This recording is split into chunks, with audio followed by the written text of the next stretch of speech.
Guys, panalo natin si Congressman Busita. Ano nyo guys, yung tapat siya talaga sa tao. Sinong team leader nyo? Ikaw ba ang team leader? Anong kalokohan na ginagawa nyo? Tawagan mo ang LTO. Brother, LTO. LTO. Personnel kayo ng ano? 13. Anong kalokohan ginagawa ninyo? Kinakaya-kaya ninyong motorsiklo. Ba't di kayo pumapara na ibang sasakyan? Kalokohan yung ginagawa nyo, brother. Mali yung Ayan sa o, naka puro motorsiklo. mali yung binigay ng beses. Hindi nga, nakita ko nga eh. Kaya nga bumalik ako eh. Huwag ganun. Busita. Bakit kayang-kaya nyong hulihin ng motorsiklo? Yung ibang sasakyan hindi. Manghuhula ba kayo para yung ibang sasakyan walang violation? Hindi, nakikita ko naman eh, brother eh. Yan o, puro So guys, nasa tama motorcycle ka. riders. Tulungan ka ni Congressman.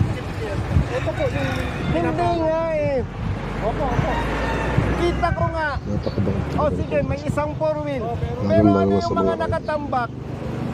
Sergeant Aquino. Sergeant Aquino. Nakakapikon kayo eh. Masyado ninyong kinakaya-kayang mga riders eh. Duwag ba kayo? Oh, ikaw, tanungin kita. Gusto mo ba sabihin ang kriminal sa hanay lang ng riders? Oh, sino yung mga nang-aambus? Anong ginagamit na sasakyan? Four wheel. Oh, bakit ganyan ang ginagawa ninyo? Saan ka? Sa Region 4? Hindi po, naik po. Naik. Hindi ko kayo pinagbabawalang manghuli. Hindi ko kayo pinagbabawalang manita. Kasi law enforcement. Pero nakakabwisit yung ginagawa ninyo. Riders lang kinakaya-kaya nyo. Hindi ko pinagtatanggol ang riders na may violation. Ha? Ang ikinakabwisit ko, kinakaya-kaya nyo ang riders. Ba't di kayo makapamara ng naka four wheel? Lalo na kung tinted, takot kayo. Brother, huwag ganun. Diskriminasyon yan eh. Malaking kalokohan yan. Nakakapanginig kayo ng laman eh. Nakakapanginig kayo ng laman ah. Oh. Salita ka.